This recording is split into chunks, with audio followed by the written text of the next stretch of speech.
오늘은 고구마 꽃에 대해서 말씀을 드리도록 하겠습니다.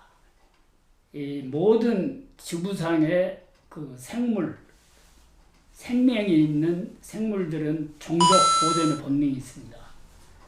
종족을 보존하기 위해서 식물들은 꽃을 피게 됩니다. 꽃을 피워야 그걸 교배가 이루어지고 거기에 이제 후대가 씨앗으로 만들어집니다. 그런데 고구마는 두 가지 방법에 의해서 후손들이 이어가게 됩니다. 후손들을 말하자면 꽃을 피워서 교배가 이루어져서 씨앗으로 남기는 방법이 있고, 또 우리 한국에서 이 고구마 그 묘를 만들어 가지고 묘를 심어서 고구마를 달리게 해서 우리가 고구마를 먹고 있는데, 우리가 먹는 그 고구마에 눈이 많이 붙어 있습니다. 그래서 그 눈을 이용해서 또 고구마는 자기 후손들을 증식시키고 또 이어가게 하는 그런 일들을 고구마가 하고 있습니다. 그렇기 때문에 이 두 가지를 설명을 잠깐 해드린다면, 그러면 씨앗으로 우리나라에서도 씨앗으로 재배하면 어떻게 되냐? 그러나 그것은 불가능합니다. 왜 그러느냐 하면 고구마는 타식작물입니다. 자식이 되지 않기 때문에 고구마는 육종할 때 꽃을 피워서 교배하는 데 활용하지, 그 씨앗을 가지고 심어서 그것이 커가지고 거기에 달리는 고구마를 우리가 먹도록 하려면 시간이 많이 걸립니다. 시간이 많이 걸리고 그건 타식작물로서 전체가 균일하지 않습니다. 씨앗 하나하나가 전부 다른 형질을 가지게 됩니다. 그래서 우리나라 같은 온대 지역에서는 그 영양 번식에 의한 방법, 그리고 고구마에 한해서는 열대 지역이건 어느 지역이건 간에 우리 인류가 활용하기 위해서는 영양 번식 방법에 의해서 증식을 하고 번식을 시키고 있습니다. 그러면 이제 고구마 꽃을 어떻게 피우게 하느냐, 이것을 간단히 말씀드리도록 하겠습니다. 모든 식물이 꽃이 피우게 되려면 첫째 갖춰야 할 조건이 영양적으로 능력을 갖춰야 합니다. 우리 사람들도 어려서 결혼할 수는 없지요. 마찬가지로 이 식물체도 영양적으로 어느 정도 몸이 커져야 된다 하는 얘기입니다. 그러니까 첫째 영양 조건이 갖춰져야 되고, 그 다음에 개화 물질을 생산할 수 있는 능력을 갖추도록 해줘야 됩니다. 그래야 이제 꽃대를 발생을 시키고 거기에서 이 꽃을 피우게 됩니다. 그런데 고구마는 어쩔 때 꽃을 피우게 되느냐 하면은 단일성 작물입니다. 고구마는. 그래서 낫의 길이가 짧아질 때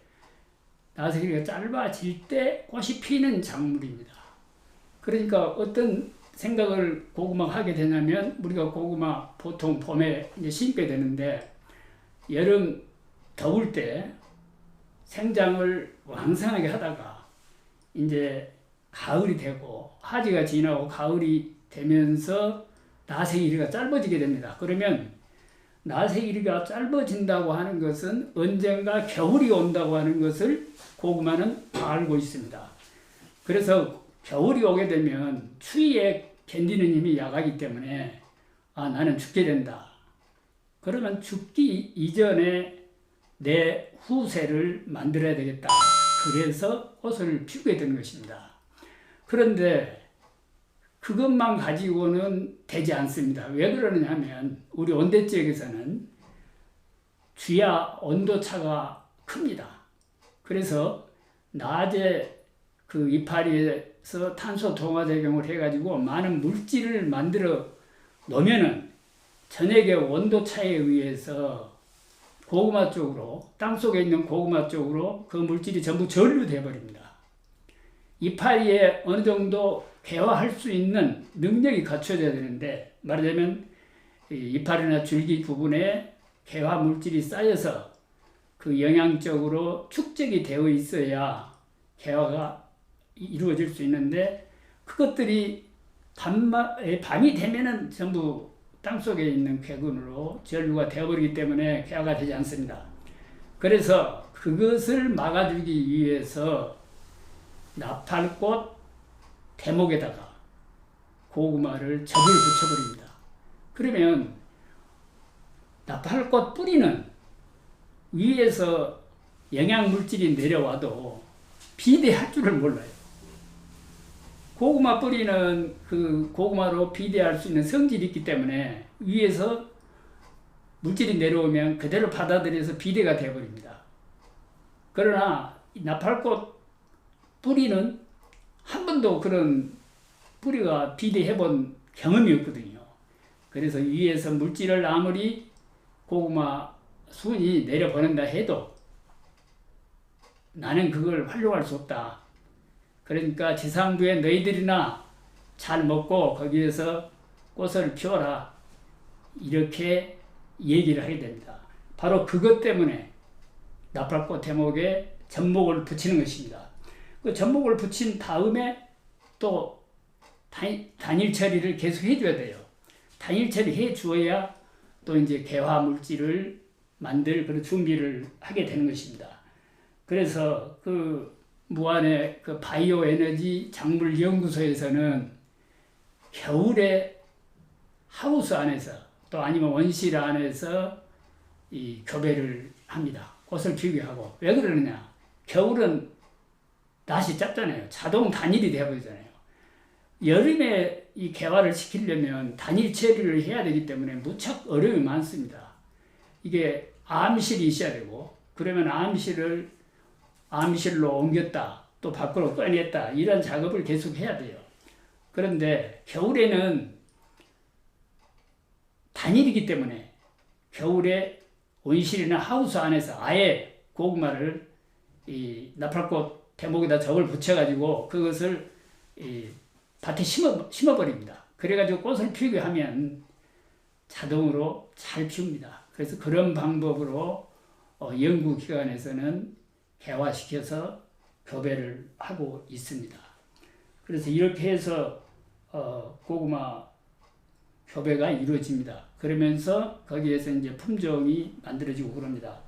포장에서 여러분들이 가끔 고구마 꽃을 볼 수 있을 거예요. 그럼 그건 뭐냐? 원래 우리나라에 그 우량 품종이라고 한다면 절대 포장에서 고구마 꽃이 피지 않습니다. 그러나 이게 이제 기상이 자꾸 변화되면서 또 여러 가지 이유에 의해서 가끔 포장해서 고구마 꽃을 볼 수 있기도 합니다. 그러니까 그러한 것을 이해를 하시고 고구마 꽃을 보시면 흐뭇할 것입니다. 그리고 고구마 꽃은 꽃말이 행운입니다. 그러니까 여러분들 밭에서 고구마 꽃을 보게 되면 행운이 닥쳐온다. 그렇게 기쁘게 생각해 주시면 좋을 것입니다. 그러니까 모든 생물은 자기가 죽음이 닥친다 하게 되면 후세를 남기려고 하는 종족 보존의 본능이 발동을 합니다. 식물도 마찬가지다 하는 얘기입니다. 그러니까 우리가 길거리에 가다가 보면 조그마한 식물이 꽃을 피우고 있는 걸 볼 수 있어요. 사람들의 발에 짓밟히다가 이제 죽을 수밖에 없다고 생각하게 되면 그 식물체가 마지막으로 후손을 남기기 위해서 꽃을 피우는 것입니다. 그게 하늘이 내린 모든 생명체에게 하늘이 내려준 종족 보존의 본능이다. 이렇게 이해하시면 됩니다. 그러니까 이제 꽃을 보기 위해서 만들어 놓은 품종이 지금 몇 가지가 있습니다. 그러니까 우리가 그 교배를 하다 보면 아까도 말씀드렸지만 고구마는 타식작물입니다. 타식작물이라고 하는 것은 이 같은 꽃 안에 있는 그 수분 수정이 이루어지지 않습니다. 그러니까 같은 꽃 안에 있는 수술의 꽃가루를 암술이 받아들이지 않아요. 말하자면 거친 결혼을 안 하는 겁니다. 그리고 멀리 있는 꽃하고만 교배가 이루어집니다. 그렇기 때문에 잡종이라고 하는 얘기예요. 순종이 만들어질 수가 없습니다. 이 벼나 보리 같은 것은 자식이 됩니다. 그러니까 자기 꽃 안에서 교배가 이루어져요. 그렇기 때문에 이러한 것들, 그러한 자식 작물들은 인간들이 더 도와줘야 됩니다. 물론 자기들 스스로도 보존이 되는데 그러한 것들은 더 인간들의 도움이 필요하다 이렇게 생각하시면 되고요. 이 타식 작물들은 더 다양하게 번식을 할 수 있습니다.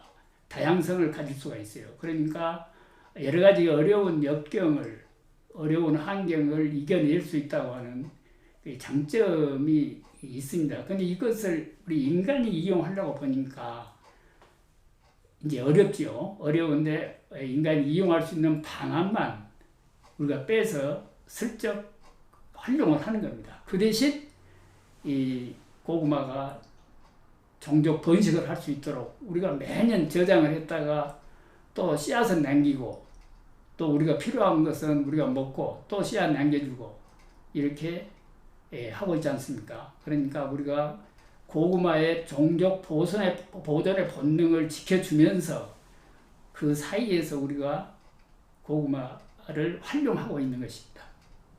이 자연의 법칙 속에 인간과 고구마가 서로 협력하고 있는 겁니다. 모든 작물과 인간이 협력하고 있다 이렇게 생각하시면 됩니다. 그러니까 말하자면 꽃이 그렇게 많이 피는 품종은 수량이 매우 적습니다. 그러니까 수량이 적을 것을 각오하고 꽃을 보기 위해서 우리가 유지 보존을 하는 것이죠. 그러니까 그러한 그 고구마 품종을 저장하기는 농가에서는 상당히 어려울는지 몰라요. 일반 고구마처럼 아마 이 고구마가 저장력이 아마 강하지는 않으리라고 이렇게 생각이 됩니다. 제가 퇴직 후에 꽃을 보기 위한 관상용 품종이 개발이 아마 되었어요. 그래서 그럼 필요하다면은 연구소에 연락을 하면 분양을 받을 수 있을 것입니다. 한번 얘기를 해서 몇 뿌리 얻어가지고 한번 심어보시면 꽃을 관찰할 수 있으리라 봅니다. 농업철학, 농업철학이라는 과목이 있어요. 농업철학. 그러니까 우리나라 이제 농업인들도 이제는 자기가 하고 있는 농사에 대한 어떤 철학적인 그런 생각을 할 수 있어야 될 때가 됐다고 봅니다. 이제는 우리나라 농업인들도 이제 뭔가 자신감을 갖고 전진할 수 있는 그런 시기가 된 게 아닌가. 그리고 특히 무안의 고구마 농사를 하시는 분들은 제가 볼 때 매우 만족도가 높습니다. 그리고 자신감에 차 있다. 저는 그렇게 평가를 하고 싶습니다. 그래서 거기에 이제 정말 농업인으로서의 갖추어야 할 철학적인 어떤 소양을 조금은 갖춰야 되지 않겠느냐. 그럼으로써 무안의 고구마가 세계화될 수 있고 또 여러 관광객들이 오더라도 품위를 유지할 수 있는 자세를 갖출 수 있을 것이다. 그런 생각이 듭니다. 고구마 관련해가지고 한 15회 정도 외국을 나갔는데, 이제 일본이나 중국은 몇 차례씩 나갔죠. 이제 고구마 관련 심포지움이나 세미나 참석자, 스리랑카하고 인도네시아, 그리고 중국, 일본, 대만, 뭐 이런 정도로 생각하면 될 거예요. 필리핀도 같습니다. 필리핀. 그런데 이제 그런 나라들에서 그 고구마에 대한 이야기를 이제 외국 것을 하는 것도 이제 좀 의미는 있다고 봐집니다만은 농법이라든가 기술적인 면에서는 일본을 제외하고는 우리나라 기술을 아직 따라가지 못한다. 저는 그렇게 보고 있습니다. 고구마 관련 조직이 고구마 산업 중앙연합회라고 있어요. 그걸 이제 그 고구마 처음에 제가 퇴직을 하면서 전국에 있는 고구마 관련된 그 농업인들이 고구마 연구회를 만들자 해가지고 제가 이제 퇴직을 하니까 저보다 연구회장을 하라고 막 강요를 했어요. 그래서 원차장에 내가 어떻게 그 연구회장을 하느냐, 그 농업인 중에서 회장을 뽑든지 그래야지. 그리고 이름이 연구해갖고는 안 되고 한국고구마산업중앙연합회라고 명칭을 바꾸라. 그렇게 해서 이제 제가 처음에 시작은 제가 했어요. 그래가지고 바로 1년 만에 이제 고구마산업중앙연합회라고 만들면서 다른 분을 회장을 시키면서 이 고구마 날이 결정 그 당시 행사를 하자 이렇게 된 겁니다. 된 건데 이게 이제 힘이 약하니까 위에서 이제 고구마 날을 말하자면 이 고구마 중앙연합회를 활용을 해서 무슨 행사를 하고 싶으면 농림축산식품부나 저 위쪽에서 그 고구마 날을 좀 뒤로 미뤄서 행사를 하면 어쩌겠느냐 이제 이렇게 강요를 하는 거죠.